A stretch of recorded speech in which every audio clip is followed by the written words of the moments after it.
And we're live. I'm about to be live on Instagram.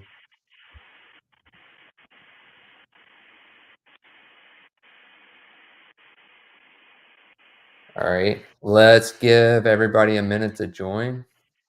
Can you hear me? Yes, I can. Perfect. Wait for a few followers to jump on Instagram.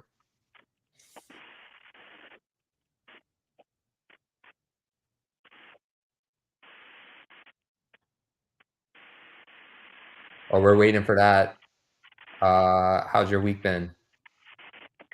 Not too bad. Tomorrow is my birthday. What? So, Happy yeah. birthday. So, thanks. So, and it's spring outside in Texas, so that makes it even better. What part of Texas are you in? I'm just outside, or I'm north of Dallas, like an Awesome. hour. Mm-hmm. That's awesome. I love North Dallas. Mm-hmm. That's where it's at. Mm-hmm. All right, we have some people that are jumping on. We already had somebody say that we both need to get tans. Yes. Working on it, you know. Gotta get out the office and get down to the beach. Exactly. All right, well, let's go ahead and start. We have a few people watching now. So, Colleen, tell us who you are and what you do. Oh, okay. Well, I am the marketing director at TPI, which is a sheet metal manufacturing supplier in just outside of Dallas, Texas. Um, I got here by, let's see, so I have a degree in visual communication, and I worked for big corporations and their marketing teams. Right, right out of school, a couple big corporations in Kansas City. It was like medical software was first, and then I moved over to Hallmark Cards in Kansas City, where I did like environmental graphic design, um, which is where I started doing trade show design, which is actually sort of how Richie and I met. And from there, then I moved to Dallas, and I worked for a marketing promotions company that did environmental design in grocery stores for like Frito-Lay. So I basically moved from the card aisle to the chip aisle. That's what I laugh about. What is environmental design? So like signing, wayfinding, meaning like which way do they go to find X, Y, and Z, what kind of specials going on. So like those big pallets, like corrugate pallets that are in stores. I'd work with engineers to design that stuff. Just kind of like directing traffic to whatever promotion was going on at that time. That's cool. And then, yeah, it was super interesting, both in both spaces. So my degree's in design, but I've always been interested in the business part and knowing like the why behind everything. So after that, I went out on my own and started my own business doing mostly brand identity design and logo design. And so I started working with a lot of entrepreneurs. And then one day I got a call from where I work now, TPI, and they're actually a family-owned business. Started like 30 years ago, and they were like, "Hey, we want someone to handle all of our marketing. Would you be interested?" And it just was kind of right up my alley. Like I learned so much about marketing, just marketing my own business. So I've learned like just added that to my like portfolio of offerings because I want it to look nice, but I also want it to work and help, grow a company. So anyway, I've been with TPI since 2020. I started during COVID, so that was very interesting compared to what it is now. Yeah. So yeah, I do basically everything from website management stuff to managing marketing channels and email marketing and trade shows, organization, And I mean, I have a little hand in all of it. Yeah, and for those that don't know, TPI is like the biggest player now in ATM security. So they sell enclosures so you can put your ATMs outside, like steel enclosures. They sell like these brackets that you put on the ATMs to make them harder to break into, and like these surrounds, all kinds of security stuff. And I think y'all started originally with like payphone like Yeah, enclosures, right? yeah. So we started during the telecom um, boom where there were payphones everywhere, and we made we made the enclosures that were on payphones, and then that kind of shifted away from payphones when cell phones came into the world. So Hmm. uh, and then so we kind of ended up shifting one of our products that actually surrounds an ATM that looks like a payphone enclosure. It's actually a pretty big seller. So anyway, yeah, it's really the company's really grown, and we offer so many services. And but the ATM security is one of our main product lines that we do. That's awesome. It's also interesting because a ton of people I know that got into the ATM business early on came from the payphone business. Like Mm-hmm. even our longest, like the sales rep that we've had the longest on our team for like 12 years, like he came from payphones. And like some of the big players here in New Orleans, they started with payphones. And I know there's a bunch of other people out of town and stuff I've met who've been doing ATM since like the late 90s and early 2000s that had to make the transition when their payphone businesses started declining. I think they've done way better in ATMs than they ever probably did in payphones. So it was a good transition for them. And it sounds like it was a great transition for your company too.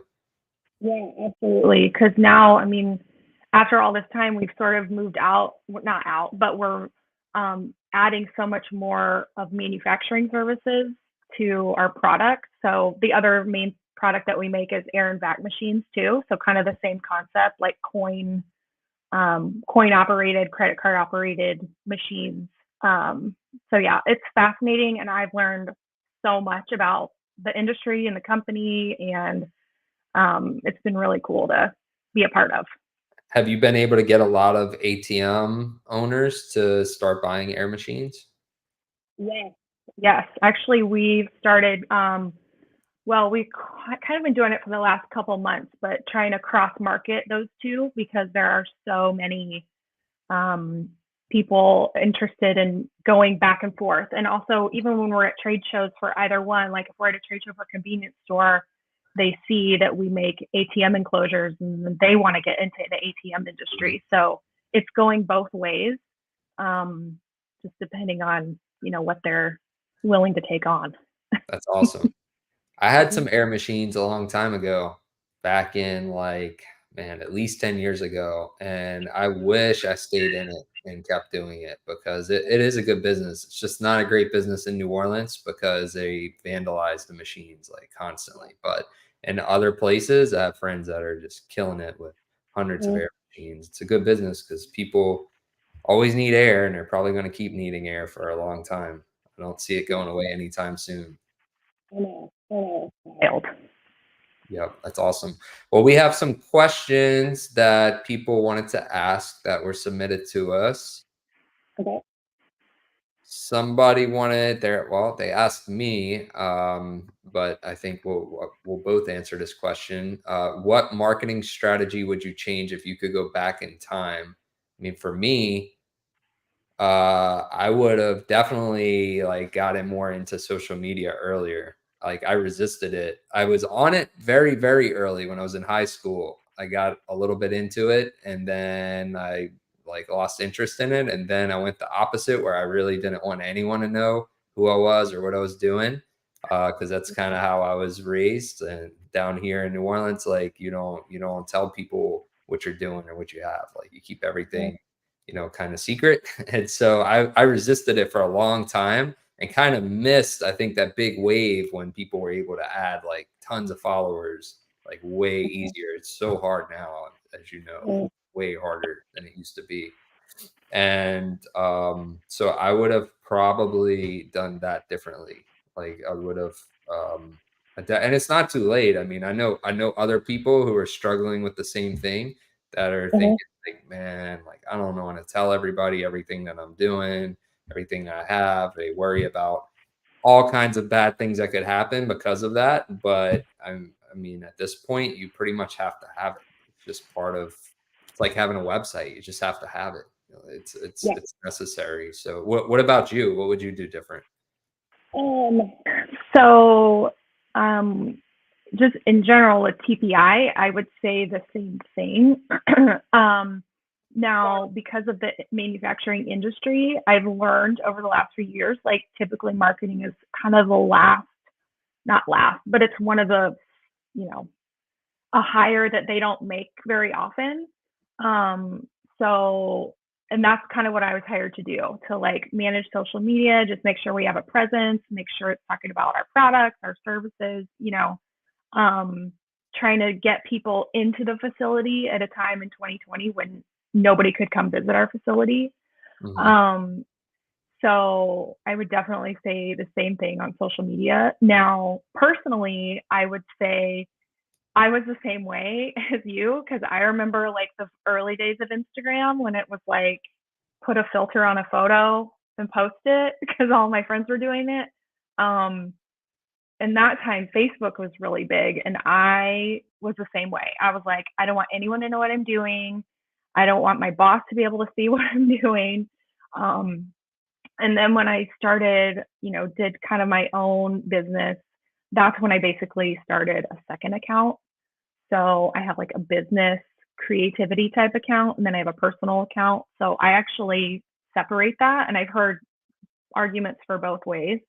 Um, because the personal one is more like about my kids and sometimes what I'm doing. Mhm. But and it's also very limited. Like I have like just a few followers, just a few people that I show stuff to.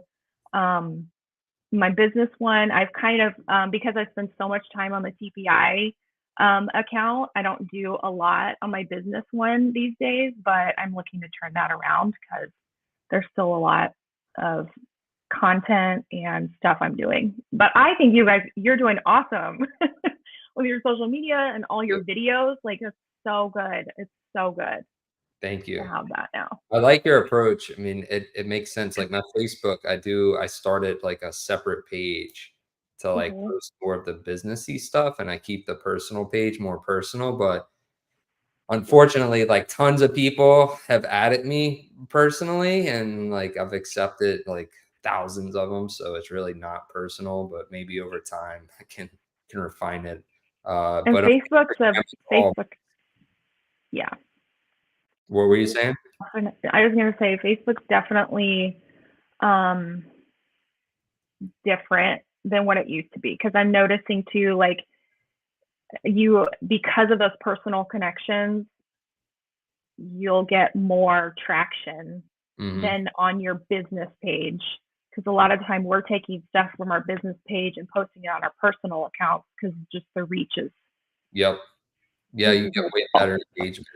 I mean, people wanna follow people, Yep. not businesses. I've seen that with a lot of, like, influencers even in the ATM space. If they have a business page, they might have, a few thousand or a few hundred followers, but then their personal page, where it's not really personal, though, because it's them posting about business, but they have, sometimes hundreds of thousands of followers. So, for sure, like, people rather follow people. Yeah. And same with LinkedIn. It's kind of the same thing now. Like if we put stuff on our business page, we have to like tag a whole bunch of employees so it'll Mhm. show up on their page. And then anyway, so That's a they're good all a idea. little We different. actually don't do that. We should do that. We should start. I know Mhm. Yuli's listening. She could do that. So another question. Do you recommend that a I don't really know what this means. It says, do you recommend that a teenager slash seasoned professional for social media and why? I'm not, Mm. I wouldn't think that a teenager is also a seasoned professional. But, I'm thinking that whoever asked this question meant, like, Do you think that a teenager should have social media, and you think that a seasoned professional should have social media? I think that's. I think that I don't know. I'll answer it that way. Which one? Obviously there's pros and cons to both because teenagers know so much so fast. However, as far as marketing goes, all the decisions you make come from the data. And unless they understand the data that's coming from all of their posts, I think that it's, you know, I think it's kind of not worth. I think it's risky unless if you want to track your own metrics from what they're posting, maybe that could work. But um, I don't know. I just think the more data you have from it, the better. Mhm. But I don't know. I've never worked with a teenager on it. Another question, which areas, this is to you, which areas do you provide marketing in, and which companies do you do marketing for besides TPI? Well, what I'm doing now is full time TPI. I do have a couple of clients that I work for on the side that I just do a few things here and there for them. But one of them is social media because they realize when they get into it, like how much work it is to create content, as you know. Yeah. It's a lot because you're not only making the content, you're making sure it formats for whatever place you're going to post it. You're doing the writing, then you're following up with comments, then you're, tracking the data. But what we do or what I do at TPI is have like a full schedule. And I try to plan it like per quarter and then try to follow along with that schedule. Now I consult with my sales team. If there's stuff they want to add, that's always an option. Mhm. But so mostly just social media. Like if I help people with that, I have a couple packages like on my website that I'm offering. I have worked with startup entrepreneurs with their logos and brand identity for a long time. And I'm kind of moving to the next phase where they're already set up, but they need help, posting on social media because they just don't have time to do it because they're doing the work of their business. They don't want to post on that. So There's so I many work. people like that too, like so many Yeah. Yeah. doctors, lawyers, you name it. Like they do not want to do social media, and when they try to do it, they suck at it. They're terrible at it. So they Yeah. shouldn't. In fact, They should have somebody like you do it for sure. They shouldn't do it themselves. yeah, actually, it's funny because one of my former clients who I did do her website and her logo and all of her identity design, I actually talked to her yesterday. She was like, I need help with social media. She's an interior designer. Like, so she's still a designer, but she's so busy with her clients. She's like, I don't have time to do this. And A lot of work. It's like a ton of work. yeah, It really to is. work. We Yeah. just got some clarity on that other question. So the question was actually, would you rather have a younger person like a teenager handling your Instagram or have a seasoned professional who is old school handling your marketing? So I also, now that you said that, I also think it depends on where your audience is and where you think you're going to have the most traction. Because I'm not 100% a TikToker, but I know that TikTok is major right now. Mhm. So, I mean, if your audience is there, that'd be amazing. At TPI, a lot of our audience is on Facebook and Instagram for our products, but for our services, they are not there. They are all on LinkedIn. They're business, like, um, you know, different levels, executives, whatever. So I spend a lot of time on LinkedIn. So I Okay. think it depends on where your audience is for who Well, you so handle. actually somebody did ask the question, what social media platform is the most effective? So you're saying basically it depends on who your audience is. But what Yeah. about, since most of our followers are coming from the ATM world and they're trying to do B2B to reach, convenience stores or hotels or bars, where do you think they should be? Um, so it probably wouldn't, I don't think it hurts to be on both like LinkedIn and Facebook, Instagram. I've noticed that just with us, like all these private Facebook groups, there is actually a ton of even just convenience store private Facebook groups. Mhm. Um, there are so many people just hanging out in those, and they show up in their feeds. Like the more they're in it, the more the stuff shows up in the feeds, and they're just more personal. Um, so I would say private Facebook groups are like where it's at. I agree with Um, that. Like we get some stuff out of the private groups. And sometimes yeah, we get kicked out the groups by some of our good friends that we actually love that are watching us right now. But you got to follow the rules. we're a little bit, not me, but maybe some of the people who work for us are a little bit aggressive in the groups. So, sometimes we get our hands slapped. So, but they let us back in eventually. So maybe it was worth it. Another question. Well, you kind of already answered this, but they were asking, are you able to take on new clients? You said you were starting to do that again, right? And they want to know, how do they contact you? Okay. So my there's a link in my Instagram, which is at Colleen Hartley Creative. You can go there. There's a whole bunch of like buttons to click on, but the one at the bottom it says schedule a call. So you can just click on that. My website is ColleenHartleyCreative.com. You can go to the contact page or read more about my work and more about me. Any of those will come directly to my email. My email is hello@ColleenHartleyCreative.com.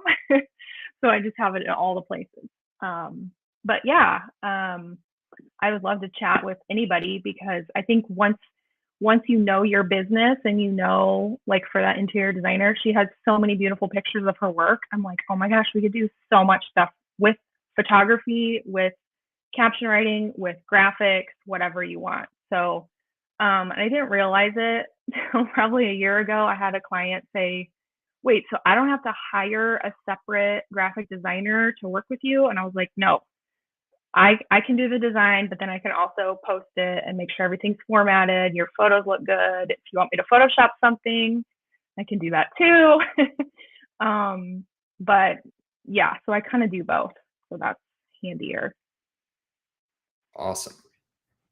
So someone asked us to rank the social media platforms, but I mean, it kind of goes back to what you said. It just depends, like, on who your audience is. If you're like trying to push like some cool new consumer product for young people, you'd probably be on TikTok. If you're trying to reach boomers, you'd probably be on Facebook. So if it's like strictly business, you'd probably be on LinkedIn, right? So it just, and I guess it depends on what kind of business, because more corporate B2B like would be LinkedIn, but more like mom and pop would be Facebook, right? So that's why if you're like really considering this, like you should call Colleen to have her like analyze what you're doing. Like it's a case by case basis. And sometimes you just gotta try stuff and see like what works for you. I mean, some of what we thought would work for us with like Tower, it seemed like for sure like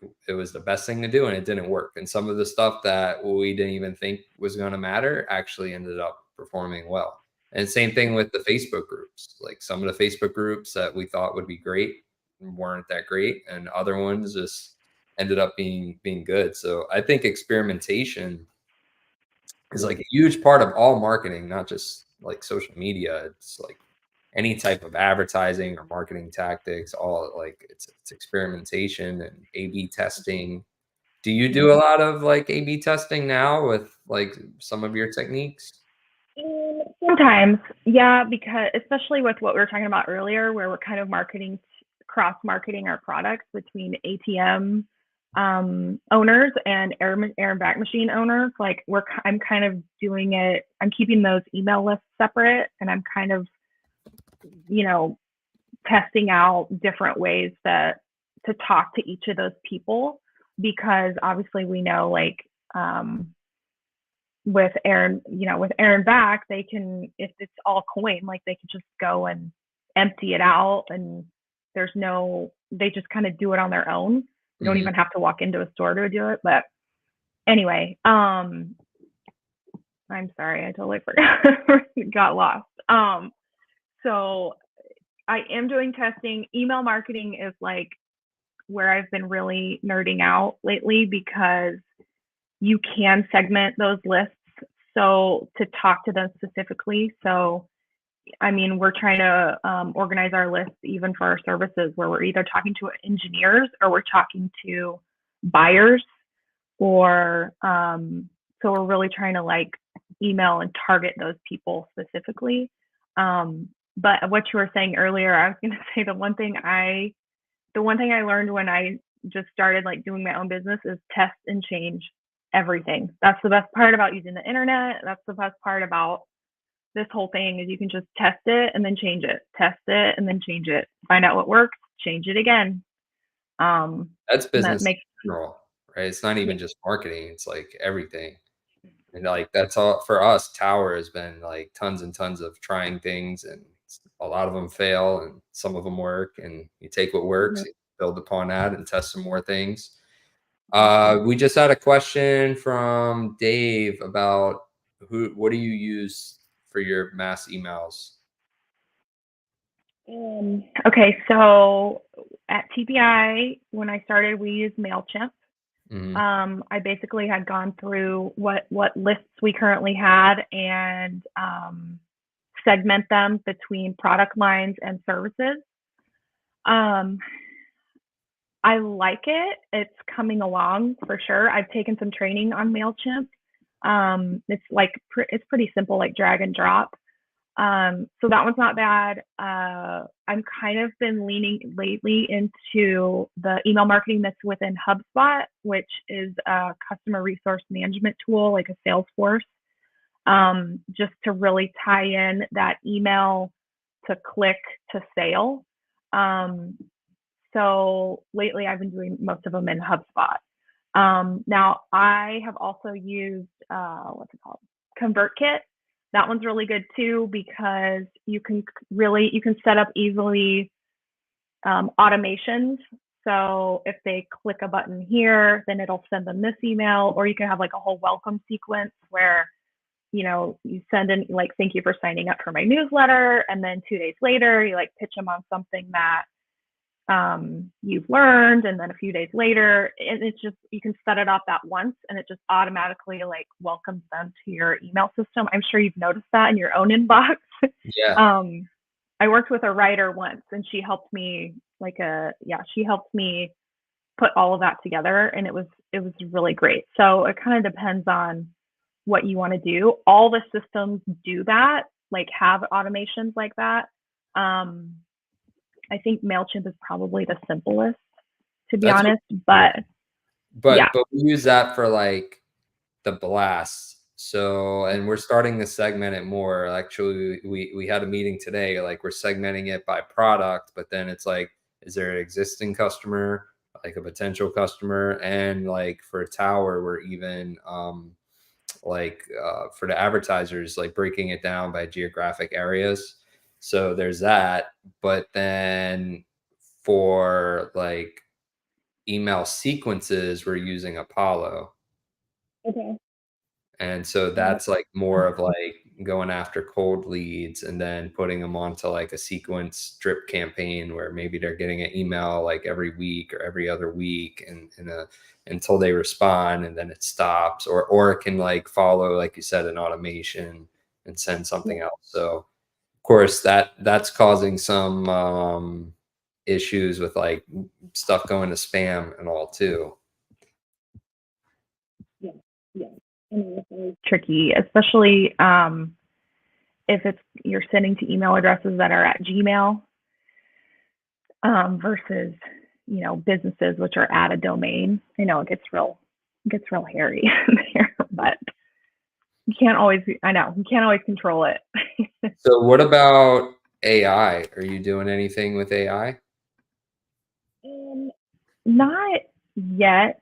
sometimes with writing, I use it to for like a couple of different headlines or for that A/B testing we were talking about before.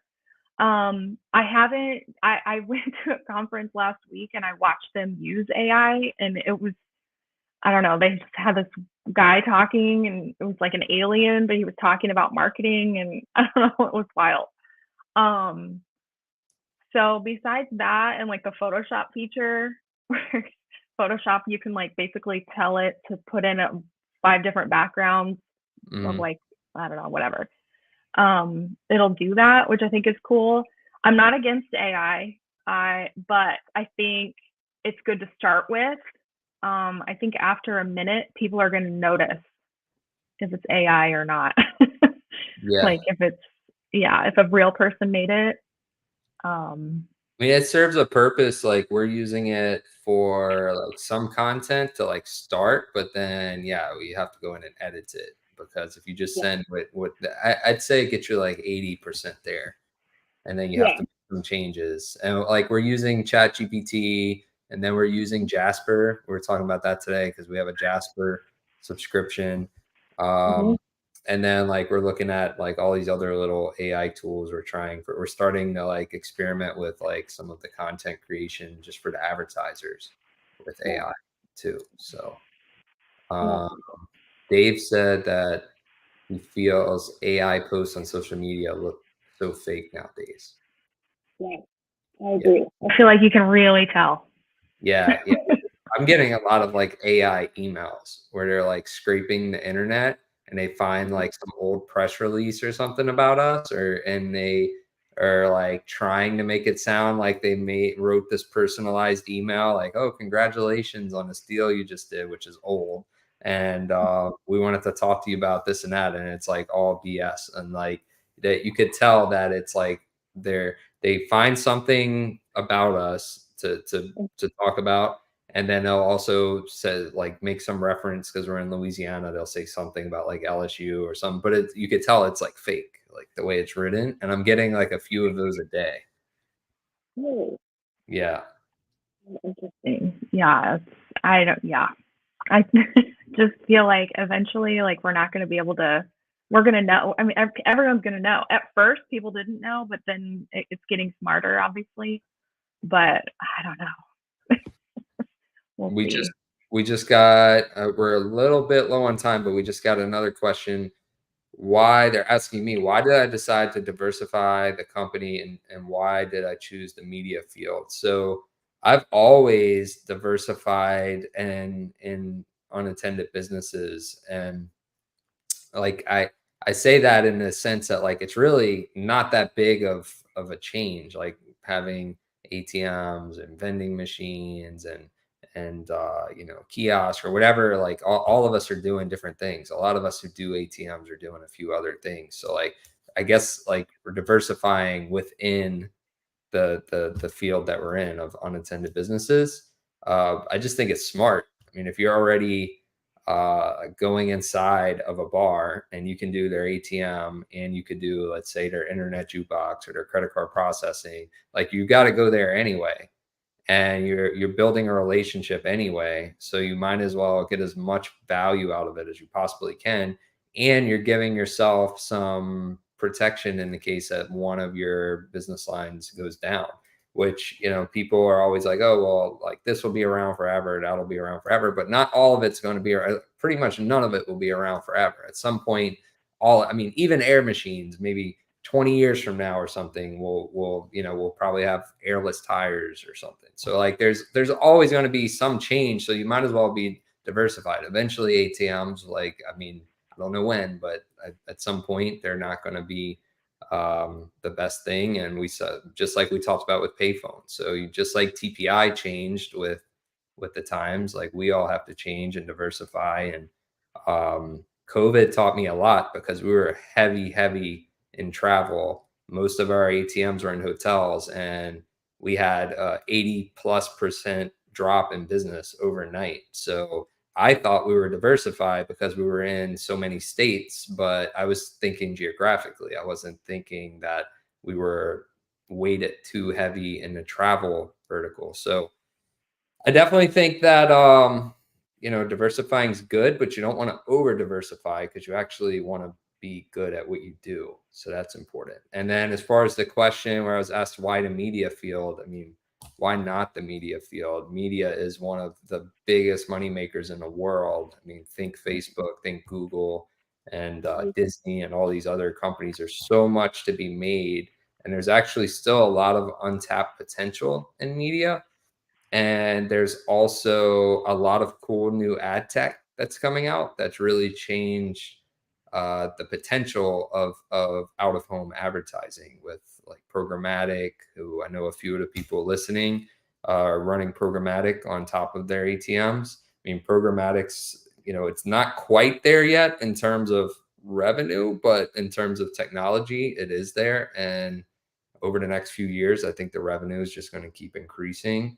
So, I mean, I have a lot of answers for that question, but that's, in a nutshell, that's why.